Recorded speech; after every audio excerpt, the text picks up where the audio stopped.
Hello everybody. आज मैं आपके साथ एनडीए एग्ज़ाम पैटर्न डिस्कस करने जा रहा हूं।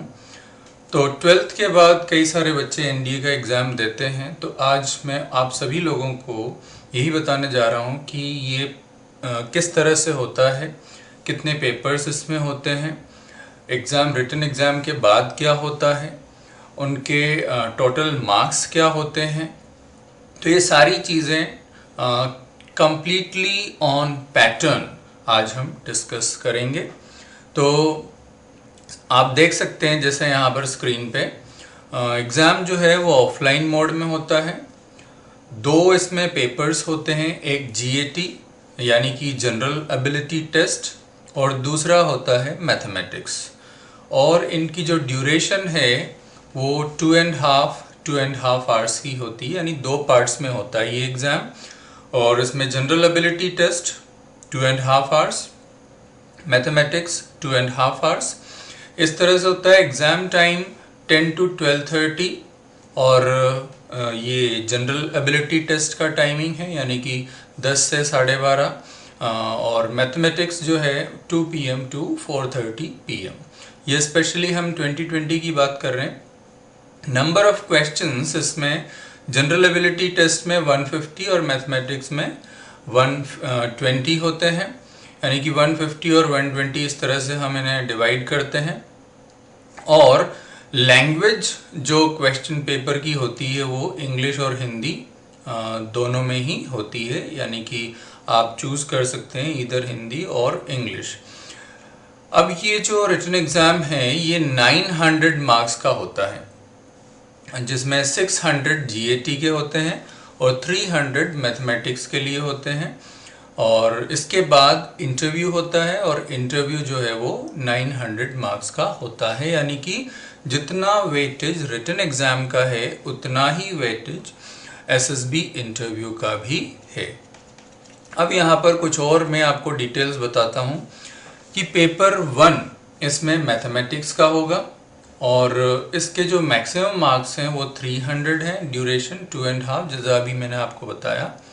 Paper 2 GAT general ability test 600 marks, ये भी 2.5 आवर्स का, टोटल 900 और ड्यूरेशन टोटल 5 आवर्स।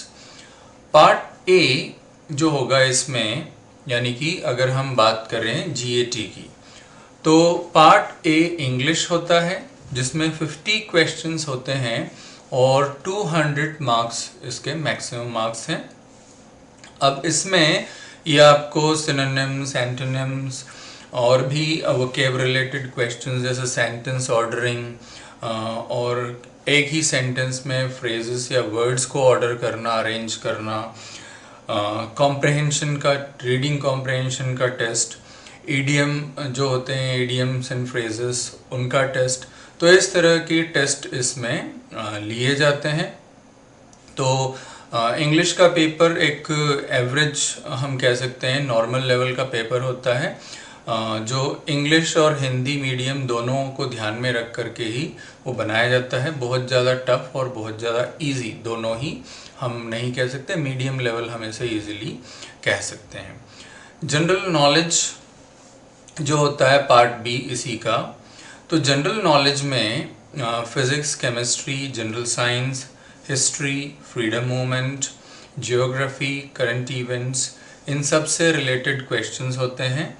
और इस तरह से टोटल हम कह सकते हैं कि आपका जो मार्क्स हैं वो इस तरह से 600 हो जाते हैं, यानी कि 200 तो इंग्लिश के मार्क्स हुए और 400 मार्क्स बाकी सारी चीज़ों को मिला करके होते हैं।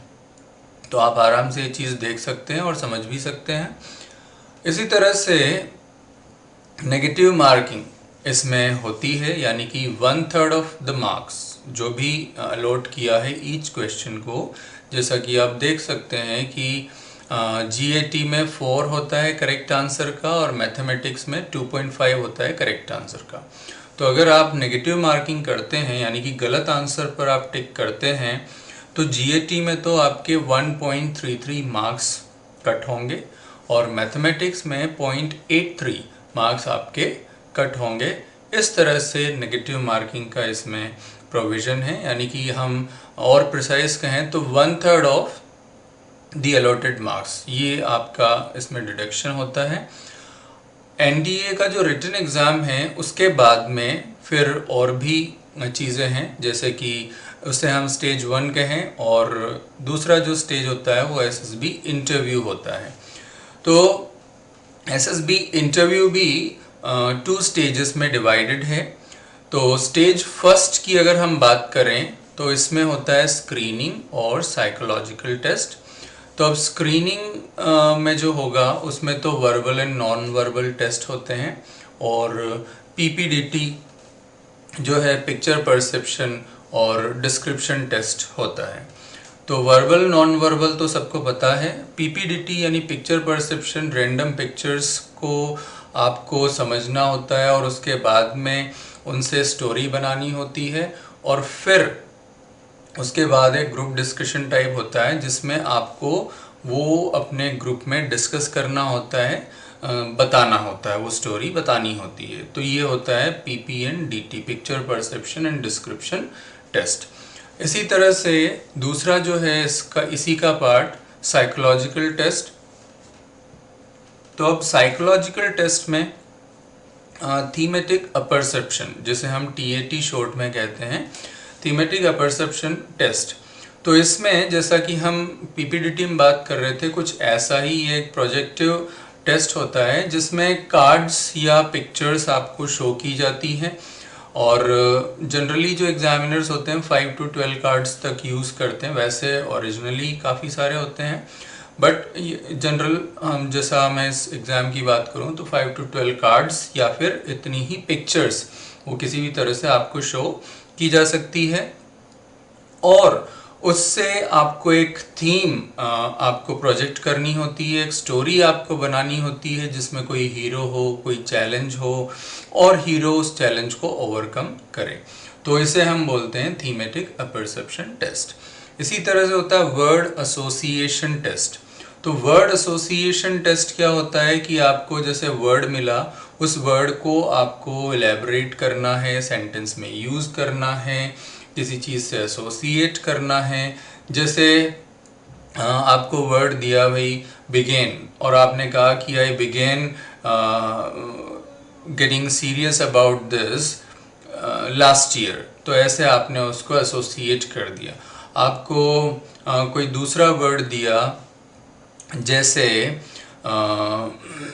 नोटबंदी, या हम कहें डीमोनेटाइजेशन, तो आपने कहा कि our prime minister Narendra Modi implemented demonetisation in this year, तो इन 2019 ना, ऐसा हम उसमें कह सकते हैं। तो आपको वर्ड जो है वो एसोसिएट करना होगा, यानी कि उससे कोई सेंटेंस या कोई चीज़ आपको बनानी होगी। इसी तरह से सिचुएशन रिएक्शन टेस्ट। तो अब सिचुएशन रिएक्शन टेस्ट ये होता है कि आपको कोई सिचुएशन दे दी गई और उस सिचुएशन में आपका रिएक्शन क्या होगा वो यहाँ पर टेस्ट किया जाता है। जैसे आपसे कहा गया, suppose you are to appear in an examination, आपको एक एग्ज़ाम में अपीयर होना है, और एग्ज़ाम का टाइम जो है दैट इज़ 10 AM, एंड आप घर पे हैं और 9:45 आपको घर पे ही हो चुके हैं। आपको वहाँ पहुँचने में इन जनरल जो है हाफ एन आवर का टाइम लगता है। आप क्या करेंगे?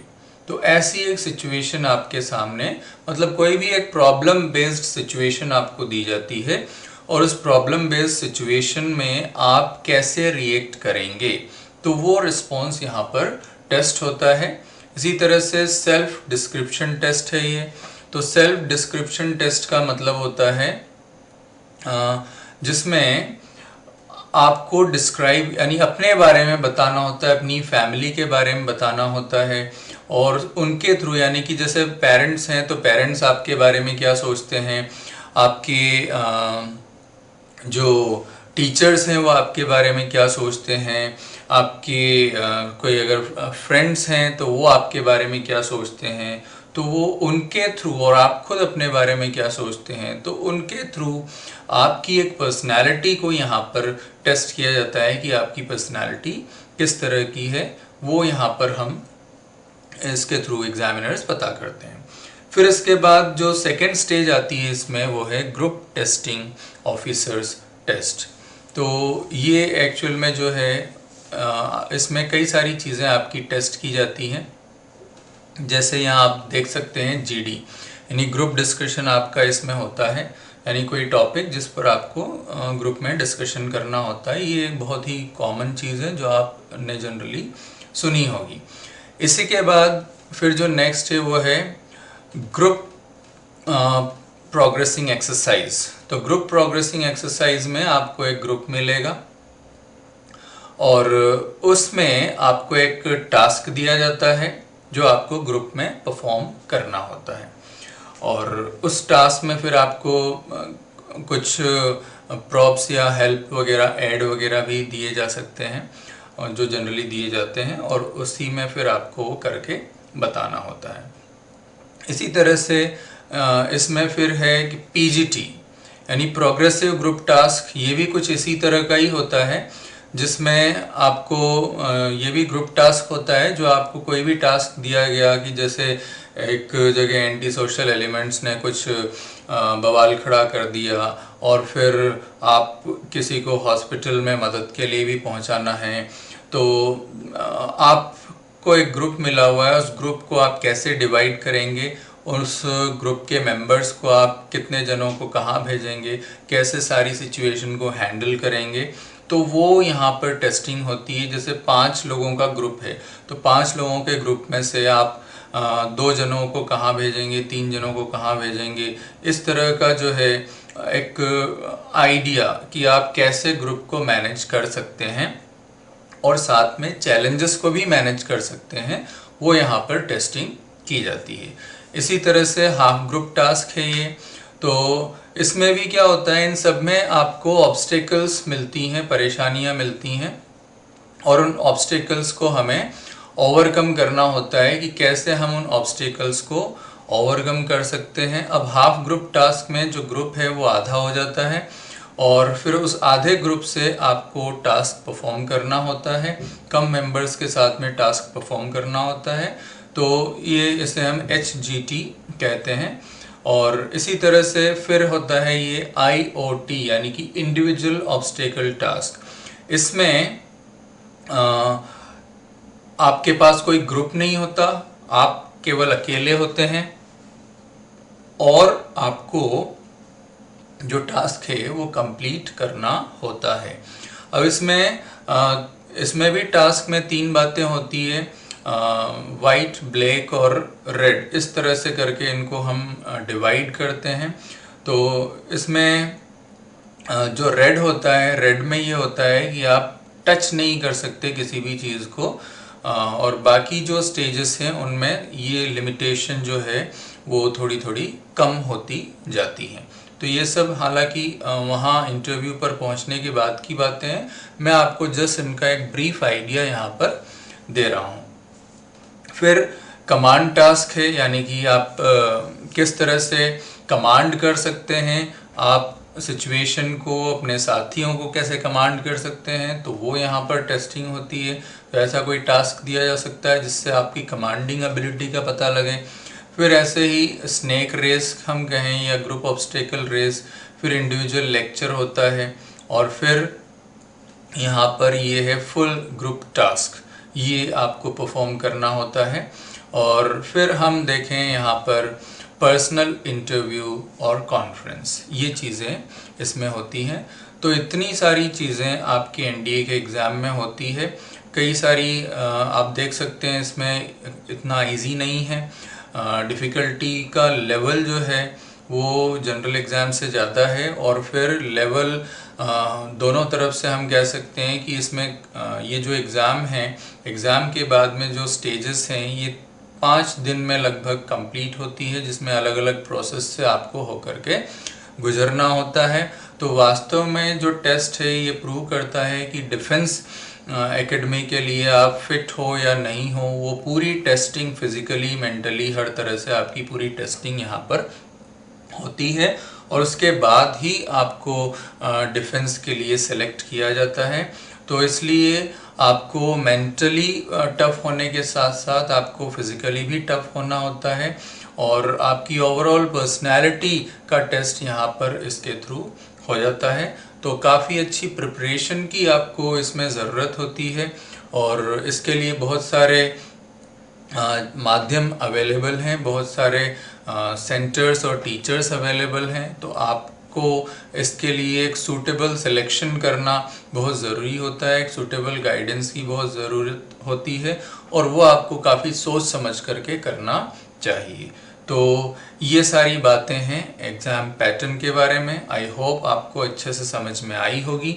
और भी किसी तरह की जानकारी के लिए आप मुझे कमेंट बॉक्स में कमेंट कर सकते हैं और इसी तरह की और भी टेस्ट वगैरह से रिलेटेड जानकारी मैं आपके लिए लेकर के आता रहूँगा। तब तक के लिए थैंक यू वेरी मच।